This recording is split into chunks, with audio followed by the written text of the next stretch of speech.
What's going on, man? Welcome back to the basement. I'm Ron, and today we have a brand new video format that we have never done before on this channel.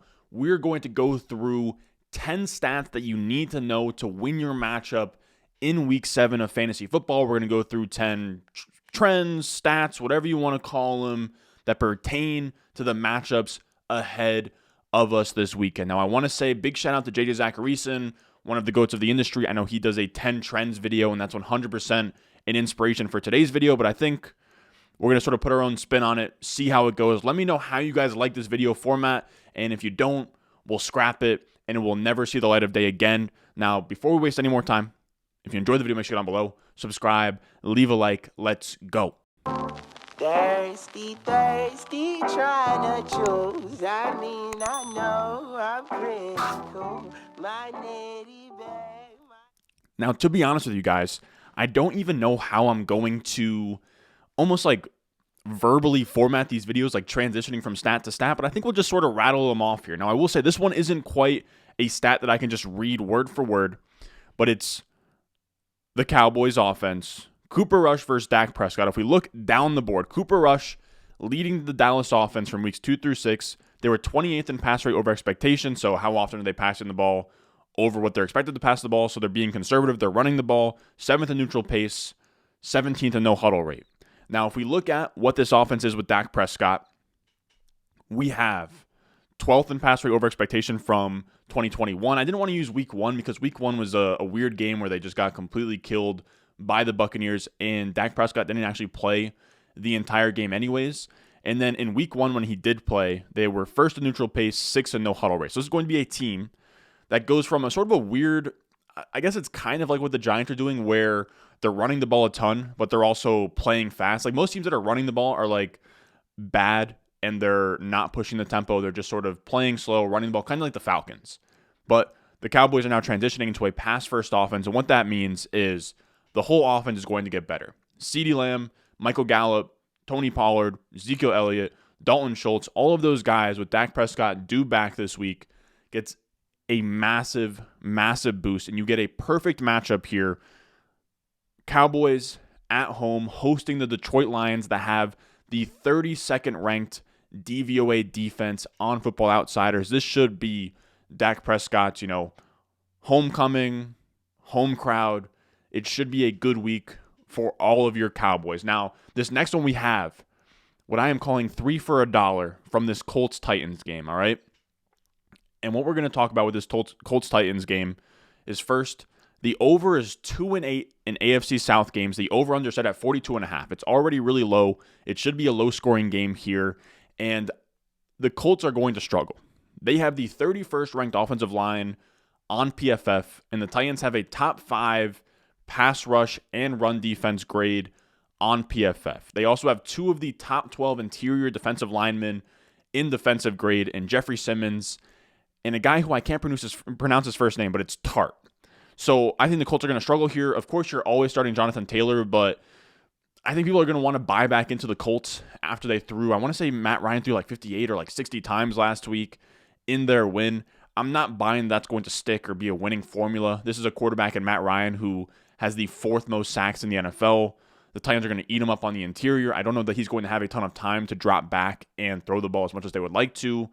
We'll see how things sort of shake out here, but I do think that this is going to be another Colts struggle bus of an offensive day. I don't think that they're just going to turn it around after 1 week. Now, our third stat, again, 3 for $1, as the tweet says below.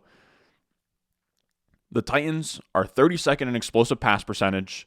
The Colts, or wait, let me actually read that a little bit better here. The Titans are allowing the 32nd most? No. Hold on. They are allowing the most explosive pass percentage of plays. The Colts have the 2nd highest explosive pass percentage. So what I'm trying to say here, as I'm struggling, is that the Colts, for as much as they struggle on offense, on a percentage basis, they have the 2nd highest explosive pass percentage, and the Titans are the most prone team to explosive passes. I believe these are passes that are 15 or more yards. And this is where Alec Pierce comes into play. Alec Pierce is a really, really fun flex play this week. I have him as, I want to say like wide receiver 36 area. He is a really fun play as this boom bust guy that can kind of exploit the Titans' flaw in their defense, where up front, they're very stout. Jeffrey Simmons is that guy, but you can beat them over top. Now, I don't know if they're going to connect over top, but if there ever was a week, it would be this week. Now, when we look at the Colts, they have 9 targets this year of 20 yards or more, or Matt Ryan has 9 targets of 20 yards or more. Alec Pierce has 5 of those 9 targets, so literally over 50%. Michael Pittman only has 1. Ashton Doolin has the second most with 2. So Alec Pierce is the primary deep threat on this team going up against a team that is prone to the deep ball. So Alec Pierce, keep an eye on him. I think that he is a great start this week. Now, the next stat we have is a fun one. We have Giants DC Wink Martindale is blitzing at the second highest rate in the NFL, and it's working. They're 6th in pressure rate as well. So they're blitzing a lot. They're getting to the quarterback. Trevor Lawrence has the 4th lowest PFF pass grade under pressure, and his only 2 games this year where he finished as the QB 24 or worse have come against the Commanders and the Eagles. The Commanders have the 2nd best pressure percentage on the season. The Eagles have the 5th best. So they're both top 5 in pressure rate. We have the Giants here who are 6th in pressure rate. They blitz a ton. Trevor Lawrence is a popular streamer this week, and I hate to sort of rain on that parade. I would pump the brakes here. I think that his consensus rank on Fantasy Pros is like QB 11 or QB 12. I want to say in my rankings this week, I have him a little bit more towards like QB 16, QB 17 area. I would just pump the brakes on wanting to fire up Trevor Lawrence or wanting to start any of these Jaguars wide receivers. Instead of having Christian Kirk as like a top 15 option, I think he's more towards like wide receiver 20, wide receiver 25 this week. It's just something to keep an eye on. Now, a little bit of a 2 for $1 here.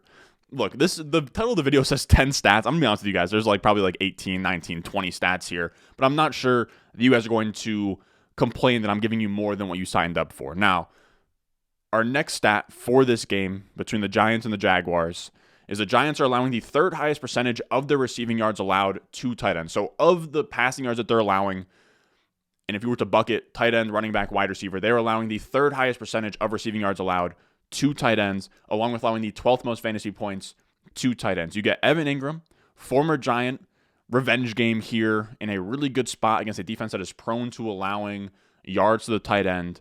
That's when we like Evan Ingram, a guy who's out there running a ton of routes. He's getting targets.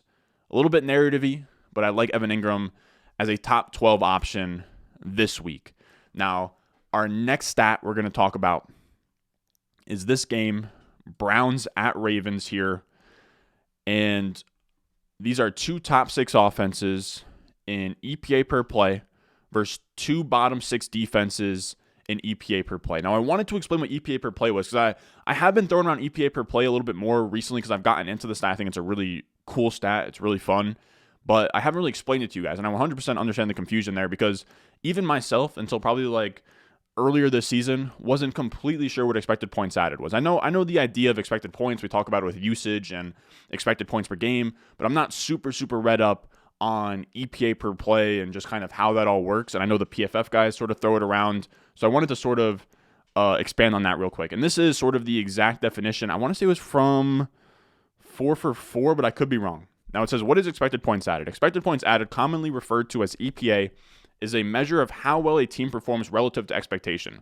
For example, if a team starts a drive on the 50-yard line, its expected points to start the drive would be about 2.5.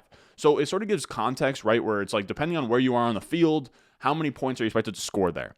Now, if the team ends the drive with a field goal, thus gaining 3 points, its expected points added for that drive would be found by subtracting its expected points from how many points it actually gained. So 3 minus 2.5, right? So 3, they scored a field goal, they were implied 2.5. 0.5 expected points added on that drive. So it's just a way of giving context for what you're doing on the field as an offense or as a defense without just going towards, just raw points, right? If you just do offensive points per game, it's not as good of a measure with context, right? Because if your defense keeps putting you in good spots, in good field position, and, your punter's doing great, it's not really measuring your offense as a standalone component, right? So I think it's a good way to do this, and then you divide it by play. So it's just, on a given play, how good is this offense? How much are you bringing to the table over what's already expected of you given the field position? I think that was a good way of explaining EPA per play. So these are 2 offenses here. where the Ravens are the 4th best EPA per play team. The Browns are the 6th best EPA per play offense, right? So these are 2 top 6 offenses in EPA per play versus 2 bottom 6 defenses in EPA per play. There should be fireworks here. These are 2 really well-oiled offensive machines going up against 2 pretty weak defenses, and a little bit of bonus points for the Ravens here. They're first in explosive rush percentage, right? So obviously Lamar breaks things loose all the time. And the Browns are 27th in explosive rush percentage allowed. They are prone to long runs. So the Ravens should have a field day. The Browns should have a field day. I've already put a unit on the over. The over-under right now is 45.5. I think that's too low. I think it should be like 48.5. And they are also 2 top 6 teams in average total points through 6 weeks. So their team, how much they scored plus how much their opponent scored, that's in that chart by Pat Thorman below, where you can see Cleveland, their average points together of their games have been 51.8. Baltimore has been 49.8, which are both more than the over-under at 45.5. Again, should be a lot of points. I think Kareem Hunt, Nick Chubb, Lamar Jackson, Kenyon Drake with J.K. Dobbins out now, Amari Cooper, all of them, and Njoku, all of them really, really good starts in this game. I think that both offenses will be able to move the ball without much resistance. Moving on, that takes us to the Falcons at Bengals here. And the Bengals are finally letting Joe Burrow cook. They're finally letting him do it. In weeks 1 through 2, the Bengals were 22nd in pass rate over expectation. In weeks 3 through 6, they were 4th in pass rate over expectation, and they led the NFL last week in pass rate over expectation. This is a spot now where the Bengals are believing in Joe Burrow. They're putting the offense in his hands. He's been the QB3 in points per game over that week 3 to 6 span where they've been 4th in pass rate over expectation. The offense has been better after a really sluggish start those first 2 weeks. This offense is great. You now have T. Higgins putting in his first full practice of the week yesterday, I believe, since week 4 when he had his ankle injury. Everybody is healthy here, and Atlanta is giving up the 6th most fantasy points to wide receivers, and the Bengals are targeting their wide receivers, or the Bengals have the 6th most targets to their wide receivers. So, of course, T. Higgins, Jamar Chase, Tyler Boyd, a lot of targets going to wide receivers. Atlanta is not great at defending the pass to wide receivers, and the Falcons have a good offense, right? They're 7th in EPA per play on offense. This should be a shootout where the Bengals should be able to score at ease against the Falcons. The Falcons have been scoring at ease. God knows how they've been able to do it, but they have been. So this should be 2 offenses that sort of go toe-to-toe with each other. I like both Jamar Chase and T. Higgins as top 12 wide receivers this week, with Tyler Boyd as, if you ever needed to, right, if bye weeks are hitting, injuries are hitting, if you ever needed to flex Tyler Boyd, I think that would be this week. I would have him in like the top 40-ish wide receivers as like a fine flex play. Moving on, we go to the Bucs at the Panthers, and this is interesting. The Bucs are 6th in neutral pace. They're 4th in pass rate over expectation. So there's an environment here where there's play volume, there's pass volume, but the efficiency is lacking. Right now, the Bucs are 23rd in EPA per play on offense. During the Brady era in 2019 or 2020, they were 4th in EPA per play. Last year, they were 3rd. Usually under Brady on this Bucs team, this is a top 5 EPA per play offense. They've been struggling here. They're averaging 20.2 points per game, which is 20th among all offenses this year. But they get the Panthers this week. They just traded away Christian McCaffrey, the Panthers. They are down bad. They got nobody. Robbie Anderson's gone. It is a bare bones roster at this point. The Bucs are going to roll in there and not only murder them, but go absolutely crazy. If we look at, again, Brady offenses average 20.2 points per game, or his offense this year averages 20.2 points per game. Brady offenses against the Panthers have averaged 37.5 points per game, which would be first in the NFL by more than a touchdown. They are going to score a ton of points against the Panthers. They're going to take out all the frustration of losing to the Steelers last week, all the frustration of Tom Brady yelling at the linemen, all the stuff that he has going on off the fields. I feel bad for the Panthers. It's going to be a beatdown. If you told me this game was like, I could see it being like 41 to 9. Something just disrespectful from these Buccaneers. I think all of these guys, Brady, Godwin, Evans, I think Rachaad White's even a start this week, and it's like a fringe top 35, 40 guy. I think Cade Otton is even somebody you can start. All of the Buccaneers players should be started, and of course, Leonard Fournette. Now, after that, we have Texans at Raiders, and the stat here is since week 3, both Dameon Pierce and Josh Jacobs are 2 of only 5 running backs averaging 20 or more expected points per game. Both of these defenses, Texans, Raiders, are in the top 6 for adjusted fantasy points allowed to running backs. It's a stat from JJ Zacharyson from his data dump on his website. We have 2 workhorse running backs running into Swiss cheese defenses. They're getting workhorse treatment. Dameon Pierce and Josh Jacobs, both of them must starts, top 10 to 12 type options. I want to say I did the rankings yesterday, and I think that Josh Jacobs came out as like my RB6 this week, and I think Dameon Pierce was flirting with top 12.